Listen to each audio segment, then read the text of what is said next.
Paglangkaw sa singil sa tubig sa Banwaanin Bula, Camarines Sur, pigi-implementar na kan Bula Waterworks System.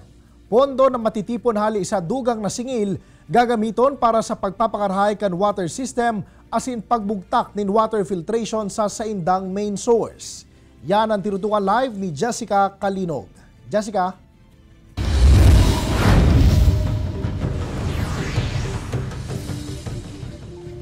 Jesse, epektibo nga na bulan in Enero ang municipal ordinance na nagtutulod kan pagbabago sa singil kan tubig digdi sa Banwaanin Bula. Inian primerong beses na nag-aumento ang water charge puun kan mamok na ang Bula Municipal Waterworks System taong 2014.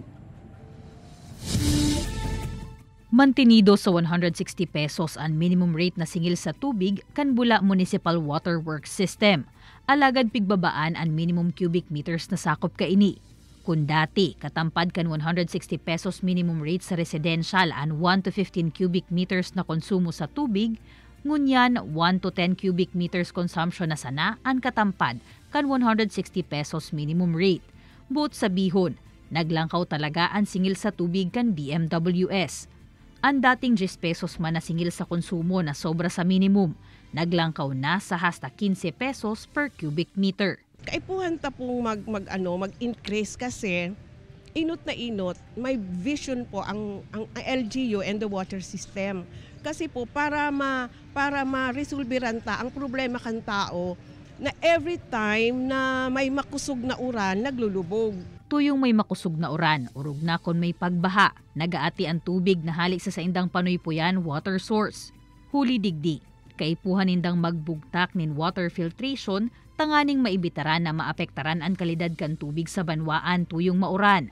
Asin ang pondo na matitipon hali sa dugang na singil, iyuan sa indang gagamiton para digdi. 22 sa 33 na mga barangay kan Banwaanin Bula ang pigsusuplayan kan BMWS, kaya nasa 3,248 na mga konsumidor man ang apektado kan pagbabago na ini sa water bill charges. Okay lang yun, basta mapakarahay ang serbisyo kan tubig igdi sa Bula. Para kan ako po okay lang naman po ta. Basta mapaayos ya serbisyo nila sa tubig. Minsan pag mauran po talaga lubog. Sa kami po kaya nawasa kami nagkukang inumon.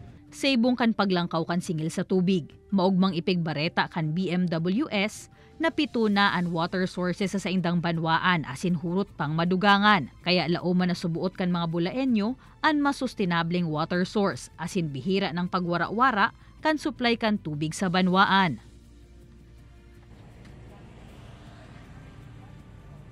Igwa naman ngunyan, Jesse, nin looping system na pigagamit ang BMWS. Kaya tuyong may nararaot na linya kan tubig o kaya may problema sa mga water source na kaipuhan i-repair, pigsasara lang ninda itong apektado na linya asin ikokonekta man sa ibang water source. Kaya ang supply kan tubig dagos-dagos man asin nagiging napuputol sana ini. En kaso man na igwanin emergency cases, alagad pigserto man kan BMWS na permi ninda ini ipapaaram asin may prior announcement antes ninda ini hiroon o pundohon. Jesse? Jess, naunambitan mo na ang nadugang na taripa o singil sa per cubic meter sa o sa tubig idudugang duman sa pag-improve kan pasilidad, urug na ang filtration, ang hapot. No arin pwedeng lauman kan mga residente kan Bula na mas magiging marhay na ang serbisyo kan Bula Waterworks System sa indang mga residensya.